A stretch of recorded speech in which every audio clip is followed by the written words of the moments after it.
Para continuar con el desarrollo de las transformaciones del nitrógeno en el suelo, vamos a comenzar ahora a encarar la unidad 15 que se refiere a las pérdidas de nitrógeno.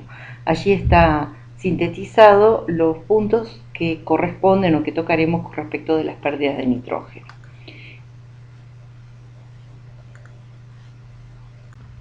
Como ya señalamos cuando vimos el ciclo global del nitrógeno, las pérdidas son varias, incluyen la desnitrificación, inmovilización, la lixiviación y la volatilización.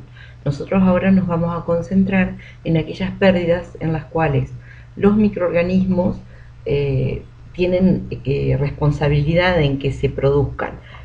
Estas pérdidas son la desnitrificación y la inmovilización. Para que ustedes se ubiquen, acá está el ciclo del nitrógeno, el ciclo global, y están recuadradas en negro estas dos pérdidas de las cuales estamos hablando.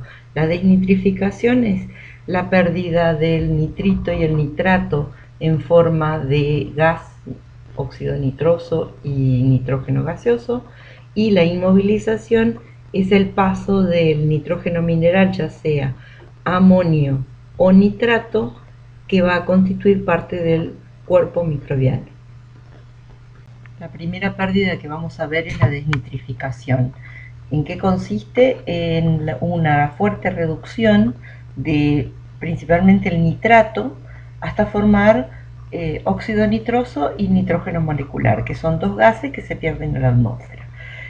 También puede ser desnitrificado el nitrito, aunque raramente está presente en cantidades como para que esto sea significativo.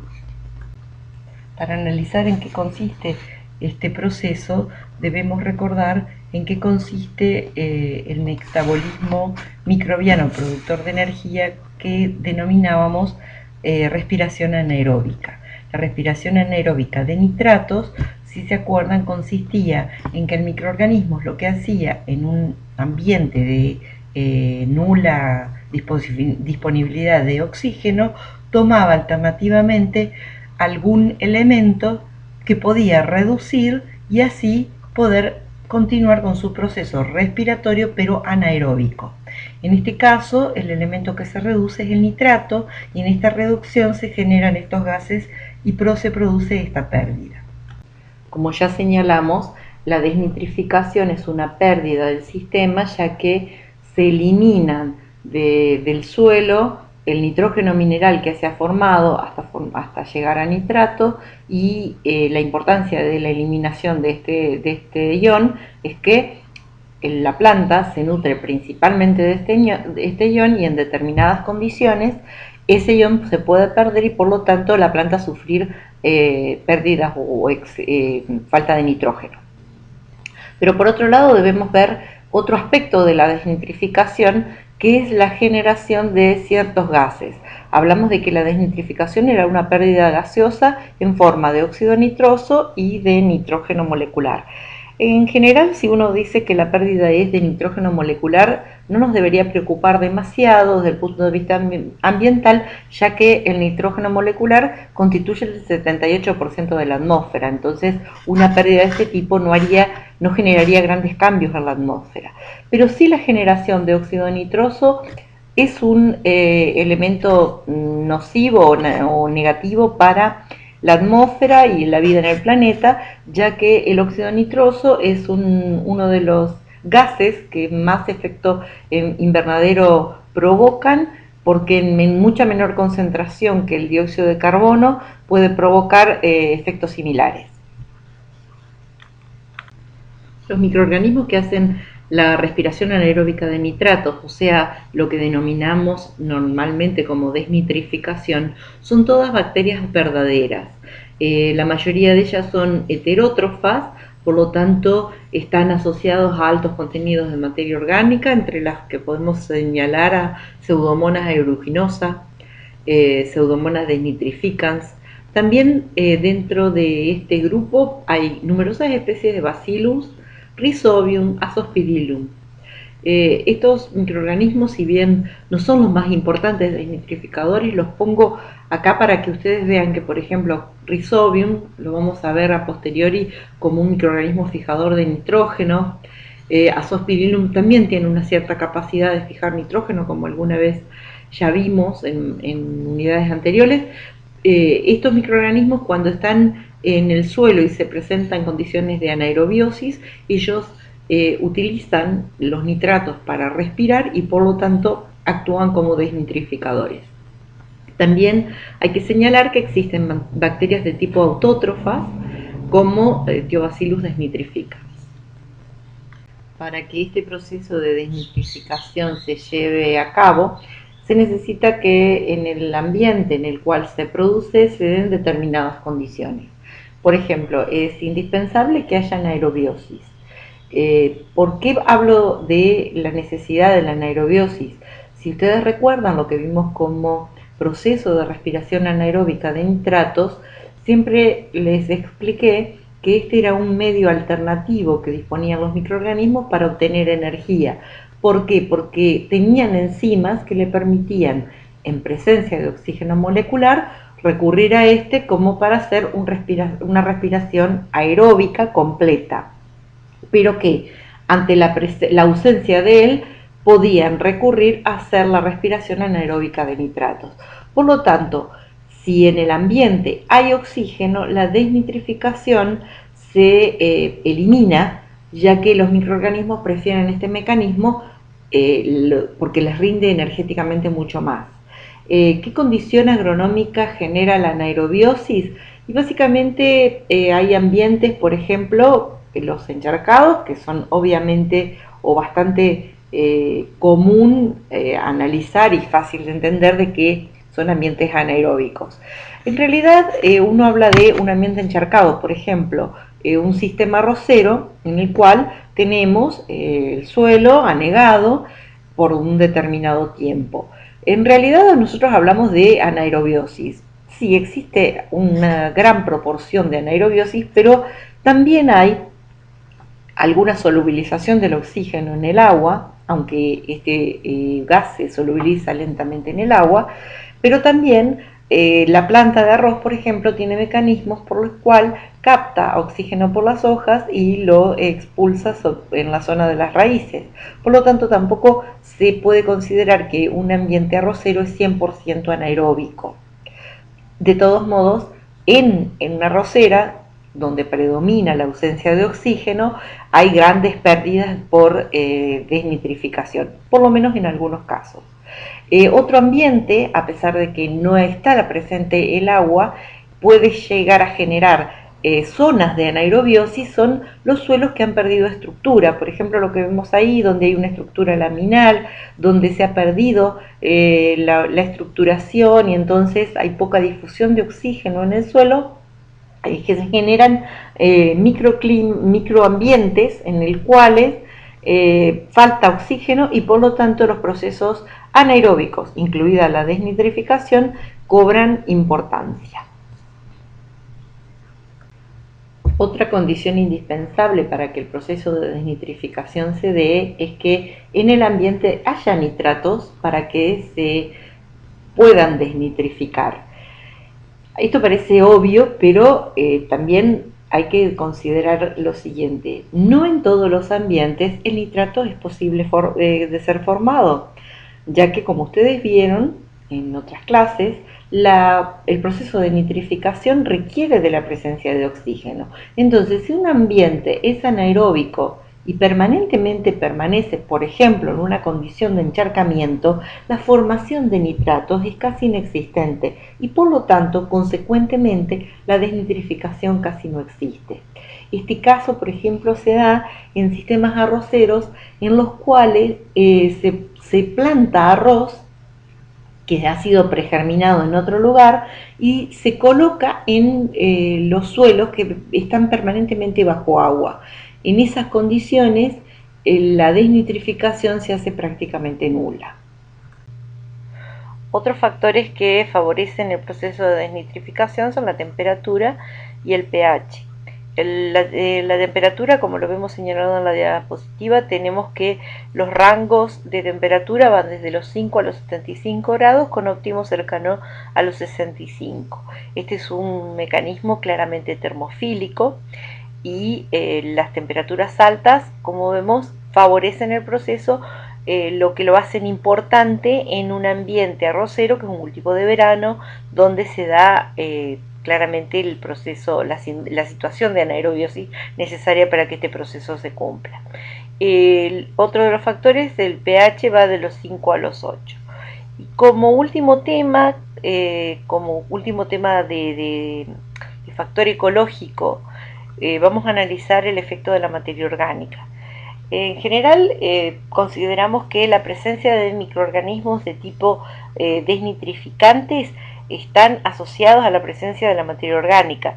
Como vimos en transparencias atrás, el grueso de estos microorganismos son heterótrofos y por lo tanto hay una mayor abundancia de estos microorganismos en ambientes donde la disponibilidad de carbono es bastante alta porque estos lo requieren. Por lo tanto, una alta concentración o buena cantidad de materia orgánica en un suelo favorecería las poblaciones de desnitrificantes. Ese sería un efecto de la materia orgánica. Pero por otro lado también, en el caso de que hubiera acumulaciones de materia orgánica, lo que no se da en suelos comunes o en suelos más normales, pero sí puede ser, por ejemplo, cuando hay una aplicación de una gran cantidad de materia orgánica, por ejemplo, para hacer una enmienda o algo por el estilo, cuando hay concentraciones o no se toma la precaución de desparramar esa materia orgánica, entonces hay pérdidas de lo que haya como nitrógeno mineral en esa materia orgánica por la vía de la desnitrificación, porque las altas concentraciones de materia orgánica en realidad tienen un efecto positivo sobre la anaerobiosis. Cuando hay una gran cantidad de poblaciones microbianas, estos hacen respiración generando sitios de anaerobiosis y por lo tanto favoreciendo también la desnitrificación. El siguiente proceso de pérdida de nitrógeno que vamos a abordar es la inmovilización. Consiste en captar nitrógeno mineral del suelo por parte de los microorganismos que lo requieren para construir la masa microbiana. Esto que describimos acá es análogo para otros nutrientes del suelo, como por ejemplo azufre, fósforo, etc. En realidad no es una verdadera pérdida, porque si uno analiza, luego que los microorganismos mueren, estos son mineralizados y el nitrógeno mineral vuelve a estar presente en el suelo. Por lo tanto, es una pérdida momentánea. Pero desde el punto de vista agronómico, si lo analizamos agronómicamente, la debemos considerar una pérdida, porque en el momento, por ejemplo, X del desarrollo de un cultivo, este no va a estar disponible para la planta y por lo tanto se considera una pérdida. En el caso del nitrógeno, la inmovilización puede superar la cantidad de este elemento mineral que se va produciendo por la mineralización, o sea, la liberación del nitrógeno desde las proteínas, como ustedes venían viendo antes, de esas proteínas, de los ácidos nucleicos. En vez de producirse cantidad extra, la inmovilización es tan grande que puede captar más cantidad que lo que se va produciendo por mineralización. En este caso es cuando nosotros decimos que existe inmovilización neta. ¿Por qué? Porque la inmovilización supera la mineralización. Esto se puede dar bajo ciertas circunstancias, como es cuando al suelo se incorporan residuos que están sujetos a la descomposición o a la mineralización y que presentan una alta relación carbono-nitrógeno de sus tejidos. Por ejemplo, tienen mucho carbono en relación al contenido de nitrógeno. Por ejemplo, si tenemos residuos de cultivos de gramíneas en un estado fisiológico avanzado, por ejemplo, rastrojos de trigo, rastrojos de maíz, en general vamos a encontrar relaciones de carbono-nitrógeno de 70 partes de carbono por cada parte de nitrógeno, o llega a condiciones de 120 partes de carbono por cada parte de nitrógeno. En la diapositiva ustedes ven un esquema de un proceso de degradación de compuestos de restos vegetales, por ejemplo, compuestos con carbono y con nitrógeno. En ese proceso de degradación, los microorganismos encuentran, en este caso particular, una gran cantidad de carbono y poca parte de nitrógeno. Los microorganismos utilizan los compuestos carbonados, por ejemplo la celulosa, para dos vías principales. Van a obtener energía, generalmente por un proceso respiratorio, y además van a usar ese carbono para formar parte de la masa microbiana. En general, si uno analiza cómo reparten el compuesto carbonado los microorganismos que hacen la descomposición, se considera que se utiliza un 70 o un 60% del carbono total para respiración y solo un 30-40% para formar masa microbiana. Por otro lado, los microorganismos van a requerir nitrógeno, que en este caso es escaso. ¿Y para qué lo requieren al nitrógeno? Para formar parte de la masa microbiana, que en realidad esa masa microbiana tiene una relación carbono-nitrógeno muy estrecha. En promedio, la masa microbiana se considera que tiene 10 partes a 1 de carbono a nitrógeno, o inclusive más estrecha aún, 8 partes a 1. En general esto varía de acuerdo a que si la constituyen hongos, mayoritariamente esa masa microbiana, o la constituyen bacterias. Si la población es abundante en hongos, la relación carbono-nitrógeno aumenta. Pero si mayoritariamente son bacterias, esta relación se hace más estrecha. Volvamos un poquito a la diapositiva. Estamos ante un resto vegetal que dice que ofrece 70 partes de carbono por cada parte de nitrógeno. Si consideramos que en un 70% lo respira, un 30% lo dejan para asimilar, el carbono es asimilado por los microorganismos, la relación quedaría para asimilación 21 partes de carbono por cada parte de nitrógeno.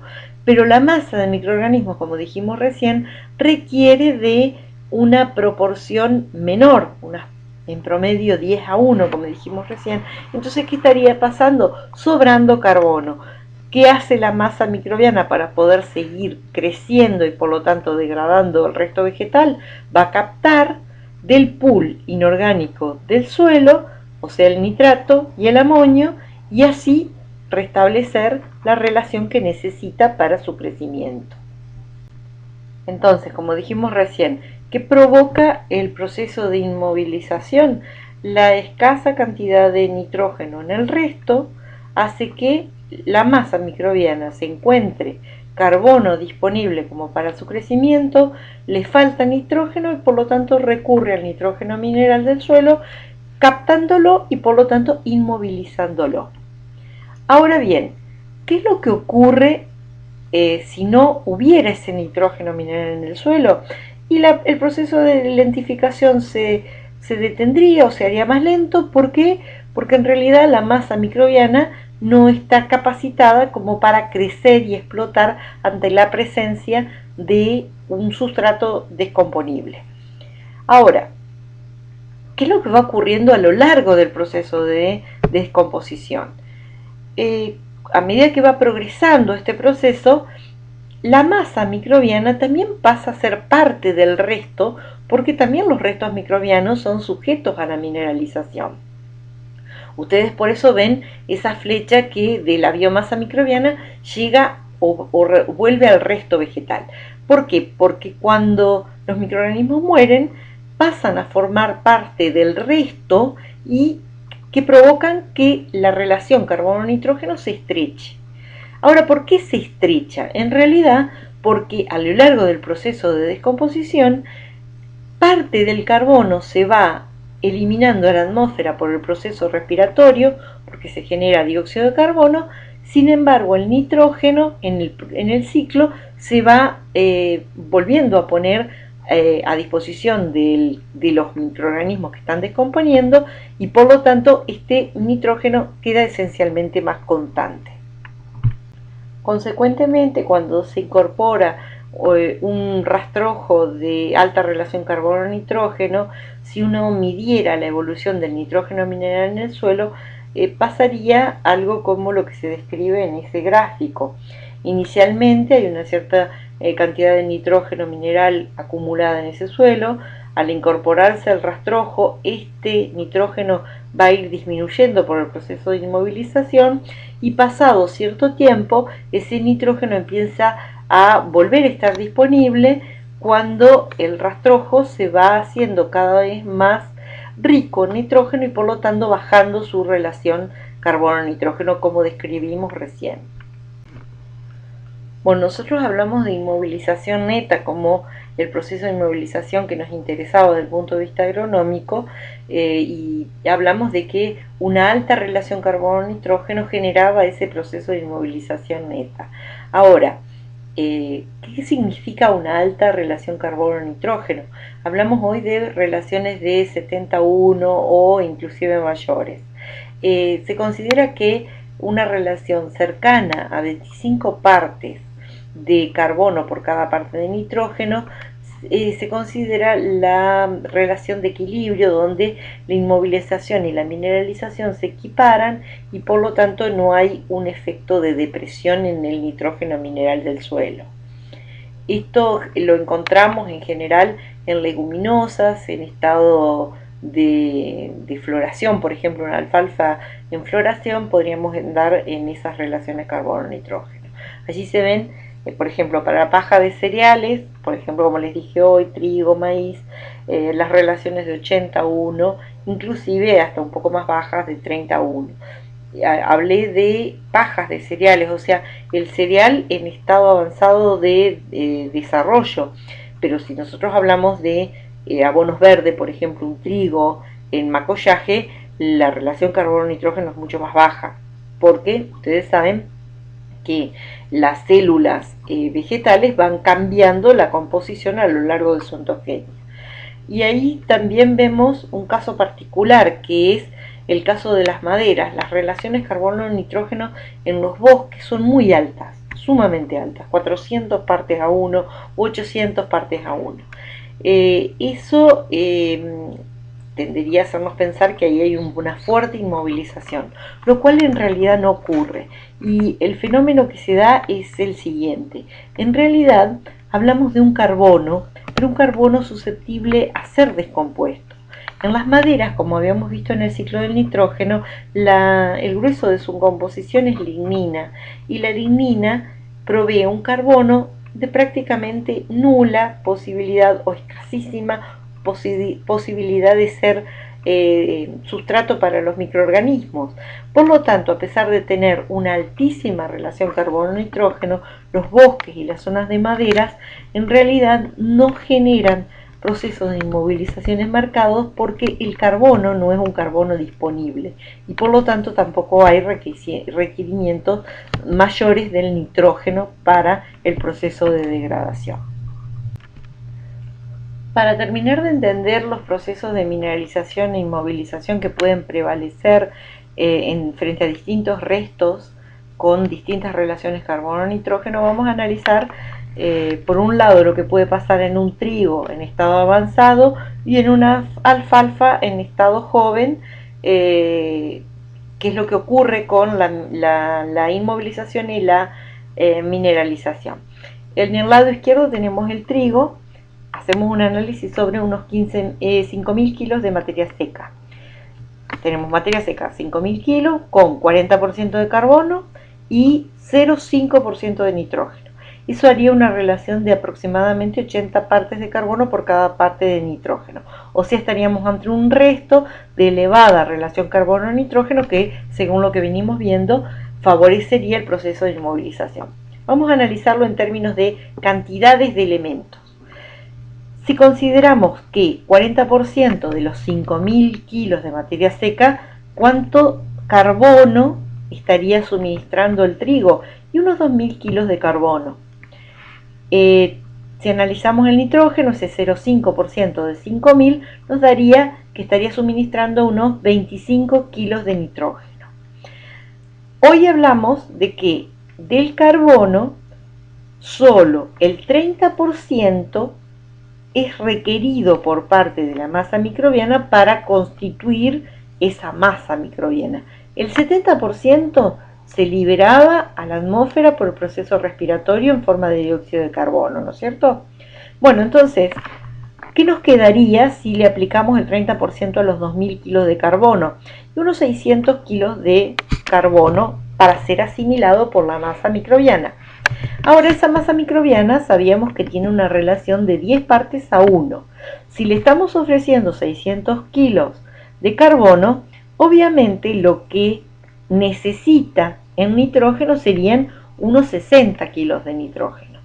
Pero el trigo le ofrece solo 25 kilos de nitrógeno, lo que genera que en este tipo de resto vegetal, en este lado de la diapositiva, se está inmovilizando de manera neta 35 kilos de nitrógeno.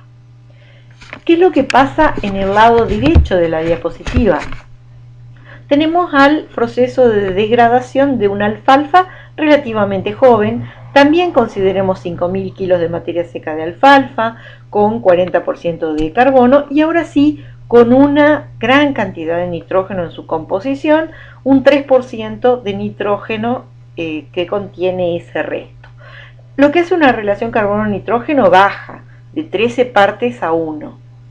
Ahora, la cantidad de carbono, 40% de 5.000 sigue siendo 2.000 y el 30% asimilado genera los 600 kilos, igual que lo que vimos para el trigo. Ahora, sigue necesitando 60 kilos de nitrógeno para asimilar y formar masa microbiana, porque en eso no hay diferencia.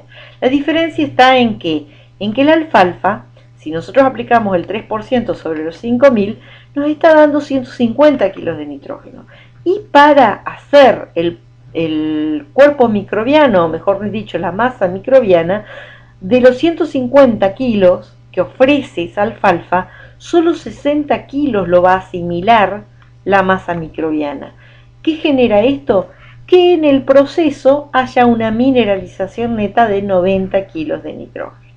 Esto es como para que ustedes vean o relacionen un poco este proceso teórico de la inmovilización con lo que ocurre en el proceso degradatorio de distintos tipos de rastrojos que uno puede ir dejando en los distintos emprendimientos productivos que ustedes puedan llegar a tener o ver en el resto de la carrera. Con esto vamos a ir cerrando un poco las pérdidas que vimos que están relacionadas a las actividades microbianas. Vimos que había en realidad más de 2 pérdidas, había 4, una era el lavado o lixiviación, la otra la volatilización. Dijimos que estas eran procesos físicos o químicos y nos encargamos de observar solamente 2 procesos de pérdida que estaban vinculados a la actividad microbiana. Y estos 2 procesos eran la desnitrificación y la inmovilización, que es la que acabamos de ver.